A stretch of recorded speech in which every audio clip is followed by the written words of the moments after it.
Hello, I'm Dr. Tanveer and I'm today joining Hello Doctor Talks to talk about office hysteroscopy and abnormal uterine bleeding.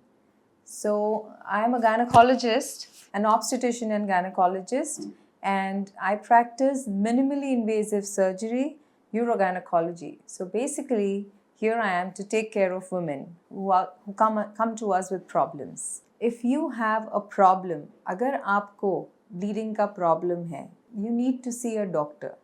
When? कब आपको doctor के पास आना है? Specially जब आपको बहुत हेवी ब्लीडिंग होती है, जब आपको क्लॉट्स पड़ते हैं पीरियड्स में, जब आपको लगता है कि आपकी एनर्जी कम हो गई है काम करने के टाइम पे, दैट इज़ व्हेन वही टाइम पे आपको आना है डॉक्टर के पास। नॉर्मल मेंस्ट्रुअल पीरियड क्या होता है? जब आप बड़े होते हैं, यूजुअली आफ्टर 12 to 15 और 16 ईयर्स में बड़े होते हैं, उसके बाद यूजुअली पीरियड्स इरेगुलर होते हैं किसी में एक 4-5 ईयर्स तक। आफ्टर 19 ईयर्स उसके बाद ही आपके पीरियड्स रेगुलर होने लगते हैं। जब आपके पीरियड्स इरेगुलर है, दैट इज़ द टाइम जब आपको डॉक्टर को अप्रोच करना होता है। The next step is regular periods, they come from anywhere between 3 days to 7 days। इसमें आपका पीरियड्स नॉर्मल ब्लीडिंग होता है जो रेगुलर होता है, जहाँ पे आप 4 से 5 पैड रेगुलर पैड्स चेंज करते हो, कोई क्लॉट्स नहीं होते उसमें, एंड कोई पेन मिनिमम होता है। यू विल हैव थोड़ा सा पेन रहता है, crampy pain, but it is minimum.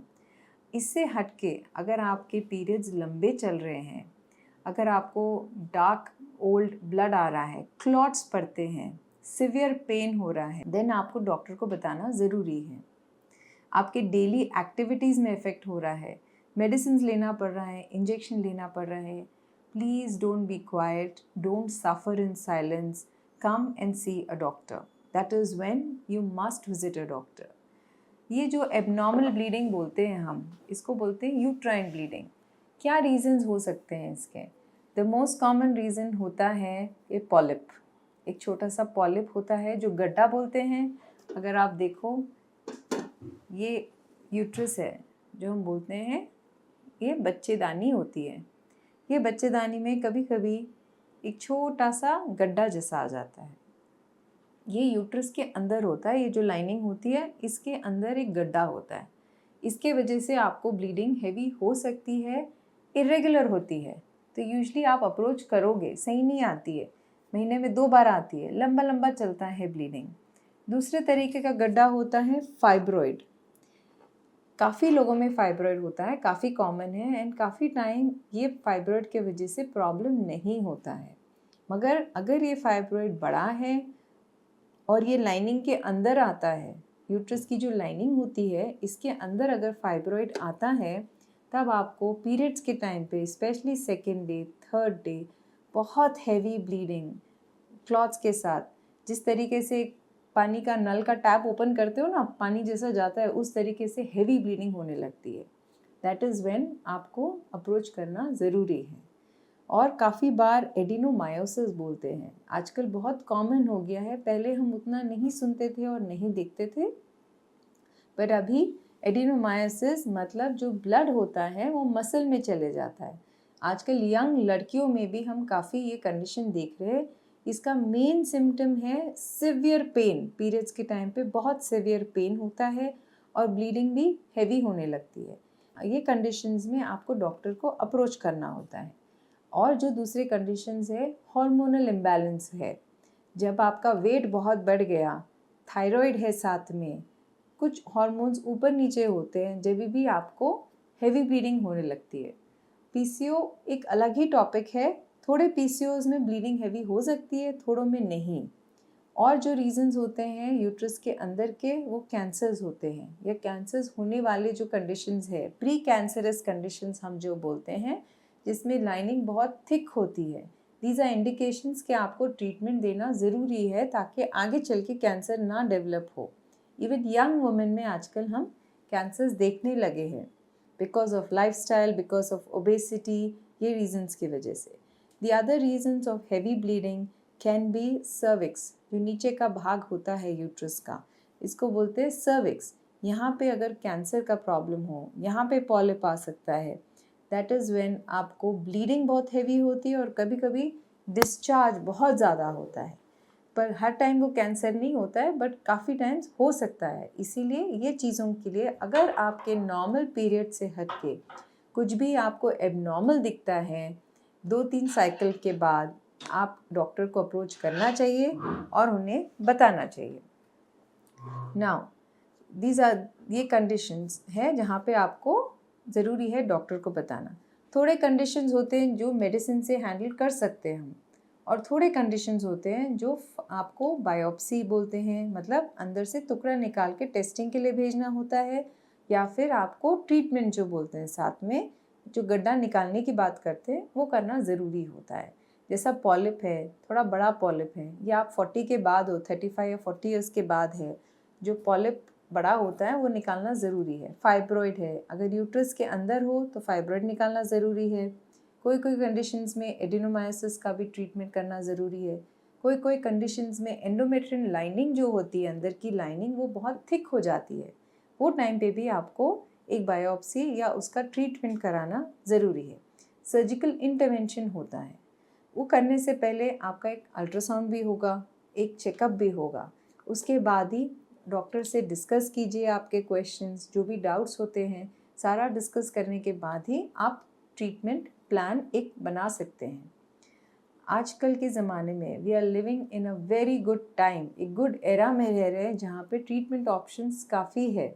अगर आपको सर्जरी नहीं चाहिए, major surgery, minimally invasive options काफ़ी है। जैसे ऑफिस हिस्ट्रोस्कोपी।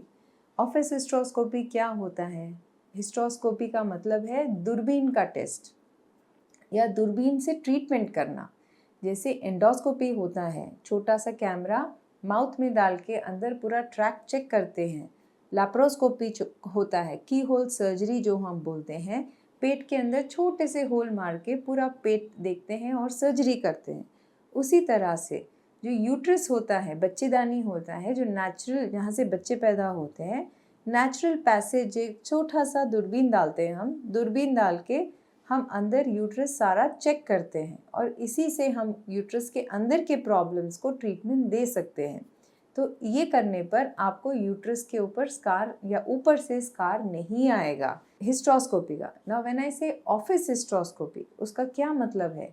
ऑफिस हिस्ट्रोस्कोपी का ये मतलब है कि ये सारे ट्रीटमेंट आपको विदाउट मेजर एनेस्थीसिया, मतलब आपको पूरा बेहोश नहीं करके, हॉस्पिटल में एडमिशन नहीं देके हो सकते हैं, and without pain, because outpatient procedure या ऑफिस प्रोसीजर्स में आजकल पेन ऑप्शंस या पेन रिड्यूसिंग ऑप्शंस काफ़ी अच्छे आ गए हैं। तो ये प्रोसीजर्स से आपको पेन भी नहीं होगा और आपका हॉस्पिटल स्टे जो रहेगा 1 आवर के अंदर आपको डिस्चार्ज हम कर सकते हैं। और ये प्रोसीजर्स जो एनेस्थीसिया के अंदर हम करते हैं, उसमें आपको पूरा दिन रहना पड़ता है, और थिएटर के अंदर एंड बाहर भी जो लेकर आते हैं, यूजुअली ये प्रोसीजर्स आपको ओवरऑल टाइम, सर्जिकल टाइम बढ़ जाता है। वेराज ऑफिस हिस्ट्रोस्कोपी में सर्जिकल टाइम आपका काफ़ी कम हो जाता है, 10 to 15 मिनट्स में ये प्रोसीजर्स कर सकते हैं। आजकल जो इंस्ट्रूमेंट्स आए हैं, जो एडवांसमेंट आए हैं इन इंस्ट्रूमेंट्स, उसी के वजह से ये सब पॉसिबल है। और हम यहाँ पे तनवीर हॉस्पिटल में हम आपको ये फैसिलिटी दे पाएंगे, जो यहाँ पे इंडिया में काफ़ी कम लोग, hardly 1 to 2 people are doing the extent of surgery जो हम यहाँ कर रहे हैं, वो हम आपको एडवांटेज दे सकते हैं उस चीज़ का। It is like doing an ultrasound, it is comparable to doing an ultrasound with minimum discomfort, बहुत ही कम डिस्कम्फर्ट जो मेंस्ट्रुअल क्रैम्प्स होते हैं वैसे होते हैं उसमें। तो फाइब्रॉइड्स है, पॉलिप्स है, सेप्टम जो बोलते हैं, जो इनफर्टिलिटी होता है, जैसा किसी को बच्चे नहीं हो रहे हैं, किसी को पर्दा दिखता है अंदर, वो पर्दा निकालते हैं, ये सब प्रोसीजर्स ऑफिस हिस्ट्रोस्कोपी में करना पॉसिबल है। इसका सबसे ज़्यादा जो बेनिफिट है कि ये आउट पेशेंट है, आपको कॉस्ट काफ़ी कम हो जाएगा, एंड विदाउट एनेस्थीसिया करा के आप देख सकते हो, and you can be a part of the procedure, and without anaesthesia ये सब प्रोसीजर्स करके आप विद इन 1 आवर घर वापस जा सकते हैं। नॉट एवरी लेडी को हम ऑफिस हिस्ट्रोस्कोपी सजेस्ट करते हैं, बट हम बात करके 90% ऑफ आर प्रोसीजर्स हम ऑफिस हिस्ट्रोस्कोपी में कर सकते हैं। द अदर एडवांटेजेस हिस्ट्रोस्कोपी का ये है कि हम जितना हिस्ट्रोस्कोपीज करने लगे हैं उसके बाद हमारे हिस्टेक्टमी रेट्स काफ़ी कम हो गए। हम काफ़ी वुमेन में हिस्टेक्टमी अवॉइड कर सकते हैं। इस तरीके से मोस्ट ऑफ द वुमेन अपने काम पे वापस जल्दी जा सकते हैं, घर पे रिटर्न जल्दी जा सकते हैं। They can look after themselves, उनके फैमिली को they can get back to work at the earliest. These are the advantage and benefits of office hysteroscopy.